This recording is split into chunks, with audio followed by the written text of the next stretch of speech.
guys, welcome back to the Logic Speak podcast. I'm your host, Adam Bieber, and this is Jason Etheridge. Still Jason Etheridge. We're excited to have a leadership conversation today on the podcast. And Jason, I want to start with a quote by someone you know and admire. I may have just told you who he is 5 minutes ago, but Harvey S. Firestone, born in the 1800s and the founder of the Firestone rubber tire that we all know and love, said, "The growth and development of people is the highest calling of leadership." Awesome. One of the things you and I talk about a lot is kind of our old interpretation of what leadership meant, what success looked like. And a lot of it was about title, possessions, authority. Status. Oh, that's good. And at some point, you kind of shifted your perspective on what leadership means and started to see it more as people-oriented, others first. Right. Really started to kind of lean into what our core values are here at Logic Speak, what your personal mission statement is, that you were put on this planet to serve people. Yep. That does not chase status, title, recognition. Right. So I'm excited to kind of talk to you a little bit about that. So let's go back, though, a little bit, just for these first couple minutes. What did early leadership look like for you prior to having a more mature mindset? That's painful. You're making me go back.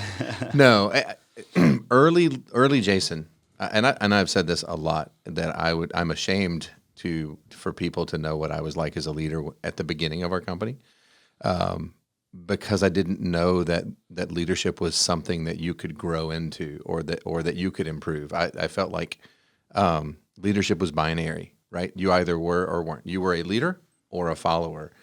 And so this concept or this idea that you could become a student of leadership and could continue to improve your leadership skills, where we sit at our table today is like, duh, like that's the most obvious thing in the world. But back then, everyone just calls you a leader. Oh man, you're a leader. And you start a company, so you get to be the leader of something. Yeah. That doesn't make you good at it. Yeah. So it really, I love this quote, and it also makes me feel bad too, because it's been there for so long. Yeah. Could have read it any time. But I love the sentiment behind it, because it really does speak into a lot of the things that you and I believe about leadership today. Mm. I think for me, it was more like title driven. Mm-hmm. I used to care way more about what my title was at the company I worked for than really anything else. Right. I wanted it to sound and feel good when I said it. And it's interesting because at some point things shift, and rather than I need a better title or a title promotion or, more responsibility, like to have a realization that I'm going to grow as a leader without needing those things to evolve along that same trajectory. Can we have a sidebar for a second? Yeah, please. So I think that where that really comes from, and we all, you're not alone, right, in wanting the title. But I think where that comes from is this marrying of value based on your job. Because what do we do when we go to a party most of the time? Oh, hey, my name's Jason. Da, da, da, da. What do you do? What do you do? Yeah, right? Yeah. And it's culturally become this status as well as this representation of value. Yeah. And so if you in young, youthful, kind of wanting to become a leader, see your value wrapped up in what you do, then of course you're going to go for the title, because that's going to validate your value. Otherwise, you have to see your value intrinsically some other way. Which I think is part of the journey. And then to add to that, if all of your identity and value is tied up in that title, then what happens when that title goes away? Yeah. Because then you're like, well, who am I now? And that's people are susceptible to that all the time. Absolutely. That's layoffs, a common, right? Where you got laid off not because you weren't good at something, but because the company wasn't doing well. Yep. And now all of a sudden you wake up the next day and there's no title. Yeah. Yeah. I know in my early 20s, I actually was let go a couple of times, just different scenarios, different reasons. I mean, you could say I was fired 3 times, but, in that experience, the first time it happened, it was, everything was wrapped up into that identity of what I did for a living versus just who I am developing into. Yep. And so, one of the things we talked about in LDP here at Logic Speak was that majority of your influence as a leader is more about who you are as a leader than what it is that you do. Yep. Who am I quoting by saying that? Do you remember where the resource that came from? Do you mean Tim Spiker's book? Yes, yeah, that's Only what it was. Leaders Worth Following? Yes. So that Yep. was a huge one to see, because within that book they dive into a lot of the data that actually backs that up. Right. It's not just a feel good Yeah. idea. There's actual legitimate leadership data that backs it up, which is so cool. That's why I think that book is so effective. And I know that's not what we're here to talk about, Yeah. but we'll do another book series Yeah. on that book. But seeing it backed up with data, something that we all intrinsically know is true, Yep. is really, really helpful. So I've heard you talk about, like, in your earlier leadership days, how although you were the owner of the company, you had started something, you were the de facto leader, CEO, entrepreneur, that there was also a sense of loneliness because of the way that you were operating before. Yep. Anything you want to say about just kind of how that felt? And was that the catalyst to help you change? It was certainly wrapped up in there. And I think part of that is because I viewed, and I think a lot of us fall into this trap, I viewed leadership as authority, right? Yeah. It's my company. I own the company. And so I have the authority to do whatever needs to be done, whatever I want to do, right? But authority is not something to aspire to, right? It's a byproduct. You have authority because you are respected, you are trusted, because you are out for others, because you are others first, right? Like the authority is a byproduct. So if you're out to seek authority, it will be a very lonely place. Yep. Because when you walk into a room, the dynamics of the room change. The feeling changes because, well, the authority's in the room now. Mm-hmm. And so I think that very much is tied into the loneliness of being a leader because you have nowhere else to go. Yeah. It's interesting, even in very structured environments like the military, there are still ways to, you still find pockets in communities of people that value leaders who value people. Yep. My dad was in aviation ordnance. He loaded bombs, rockets, and missiles onto the F-4s, and he actually went to Top Gun to train for loading bombs, rockets, and missiles in a high intense environment. And he said when you had a pilot that you knew and respected, an officer that you knew and respected, you were able to call him by his call sign, and you had this admiration for that leader. Yep. But the ones that did not care for people, that just wanted to enforce their authority, the way that they let them know that they felt that way was they just called them by rank and last name. Yep. And so there was this very stark difference. Now, they weren't breaking any rules, but you could tell who valued people and who didn't. Isn't it funny that I think we all intrinsically know or can feel when a leader has our best interest in mind or when they don't? Yeah. And that's a really hard thing to fake. Yep.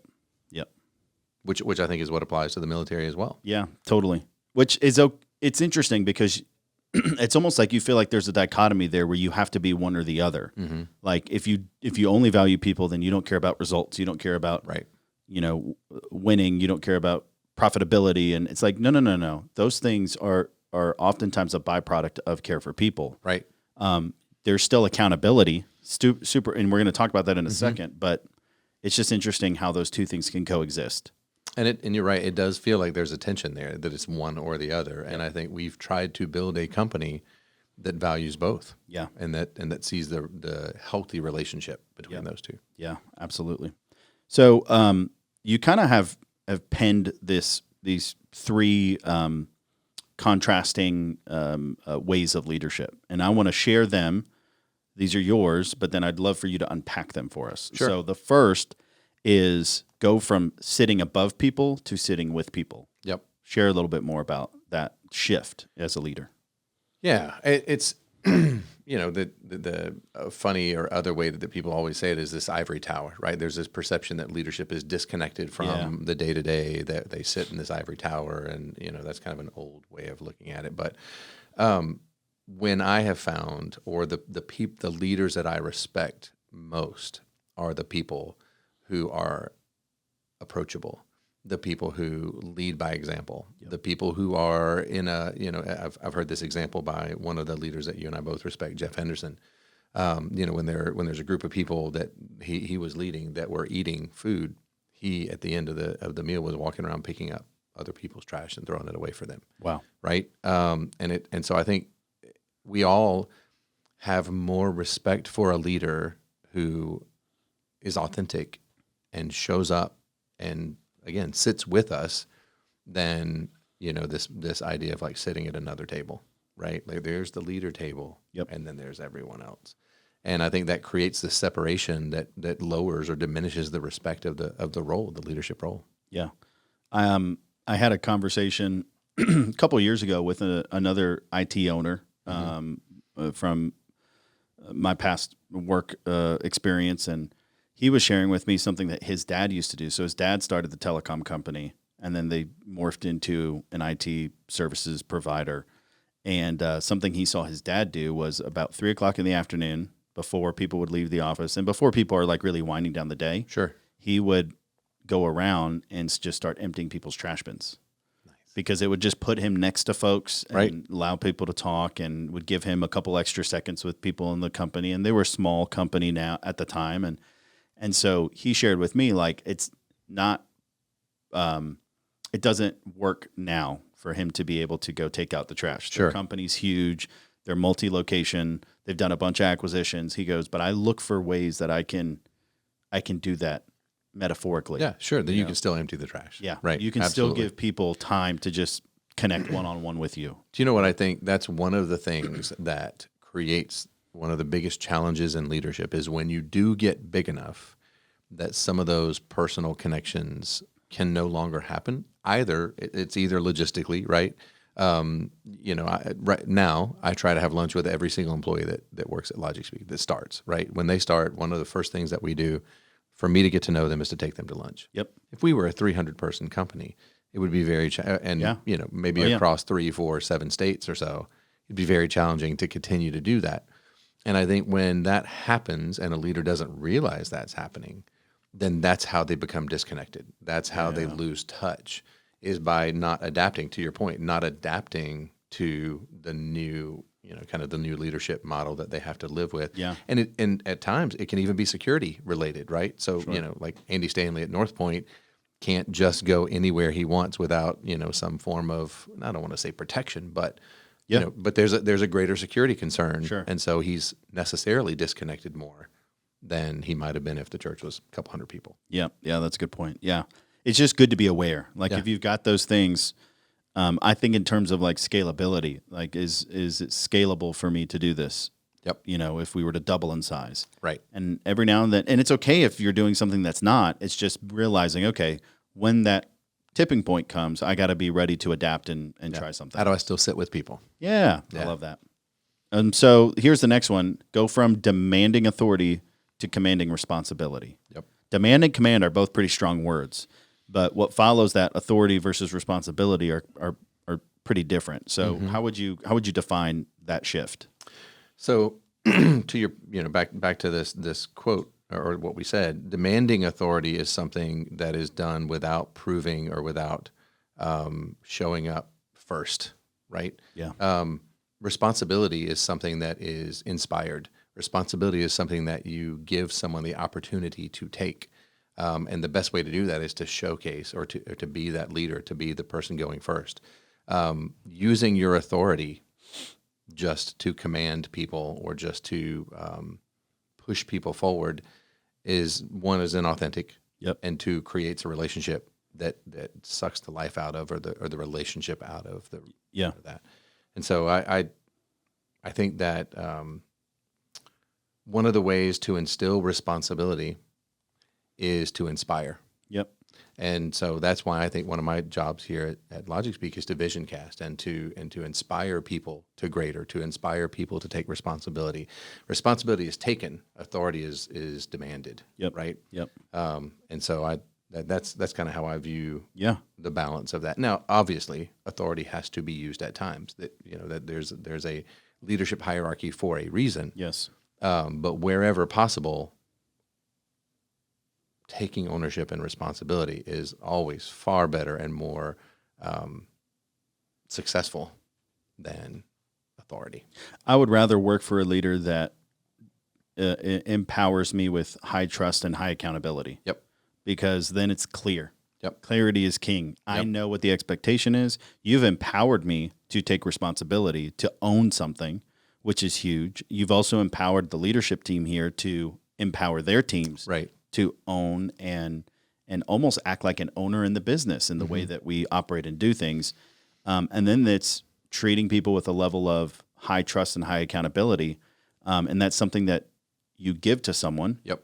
And of course, if somebody breaks it, then there's always going to be consequences to actions. But allowing people to thrive in that high trust, high accountability is way better than an authoritarian, constantly looking over your shoulder, micromanaging type style of leadership. And you know what we find is that, you know, motivating people who already take ownership and responsibility is so much easier, right? Oh yeah.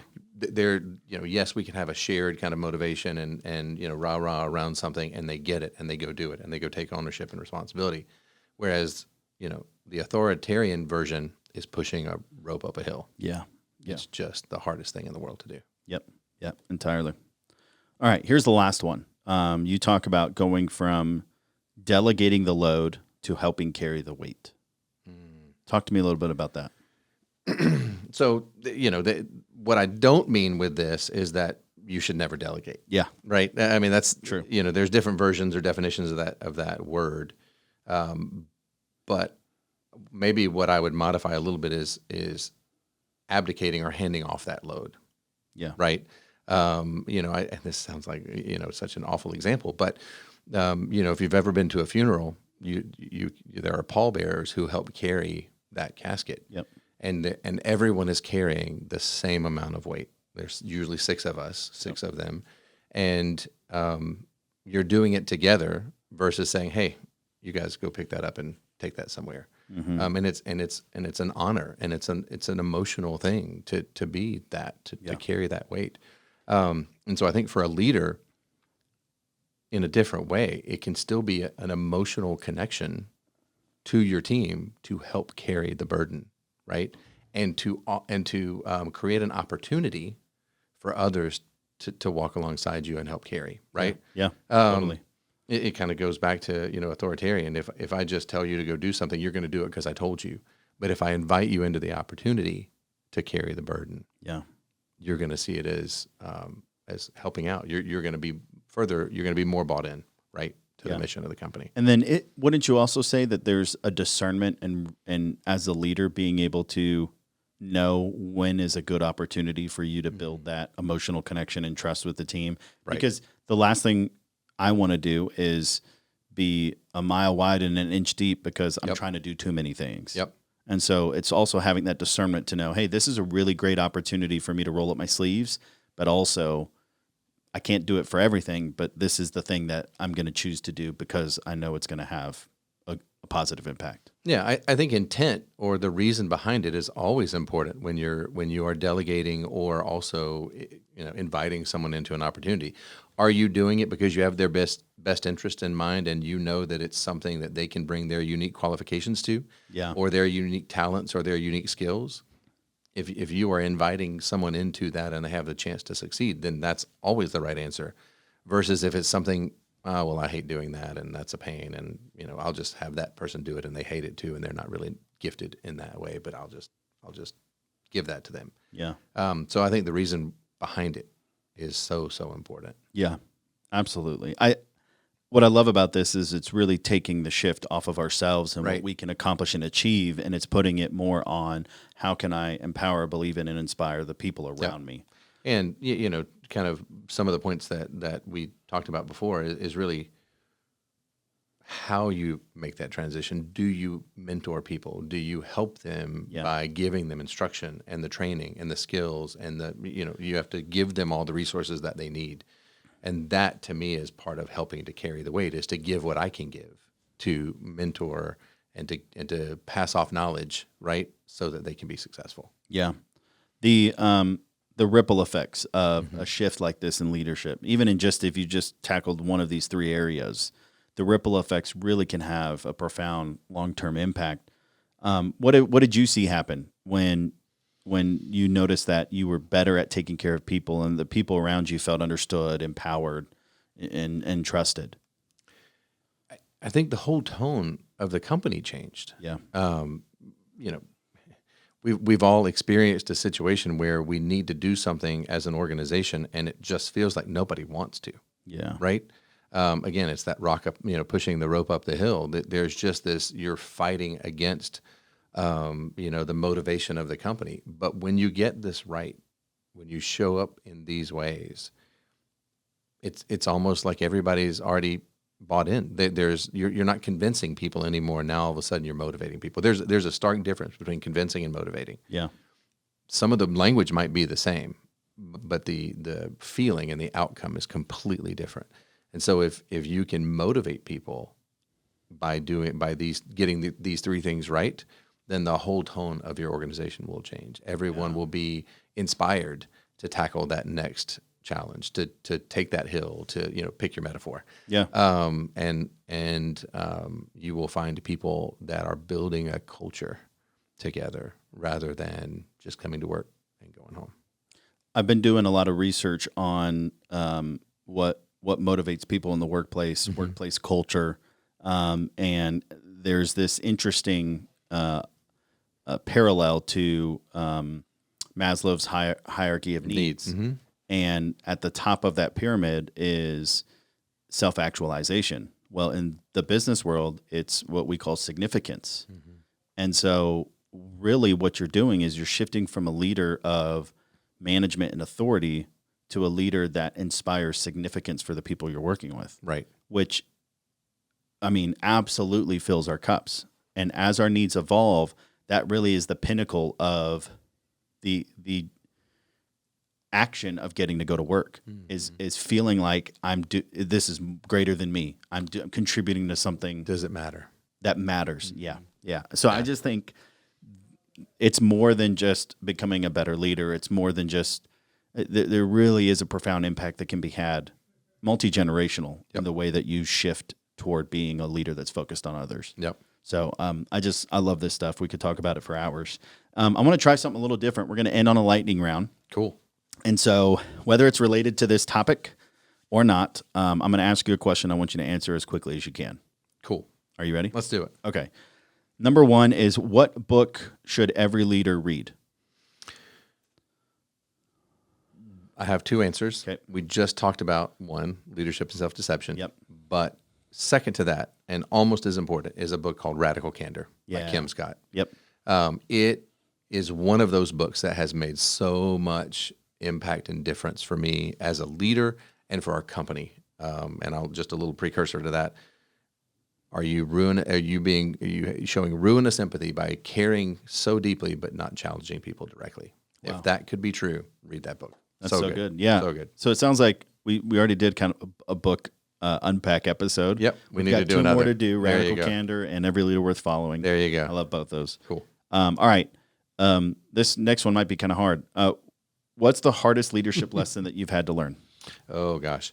So the hardest one was really at the beginning, right? And it's getting this going. And it was recognizing that I might be part of the problem and that leadership is not, again, as I mentioned, not binary, and that I could actually grow into being a better leader. Yeah. Just like G.I. Joe, knowing is half the battle, getting started and undertaking that was the hardest and also most rewarding step. I love it. Here's the last one. Finish this sentence for me. Real leadership starts with humility. Oh, yeah. I love that. Yeah. That can be just a mic drop in and of itself. Yeah.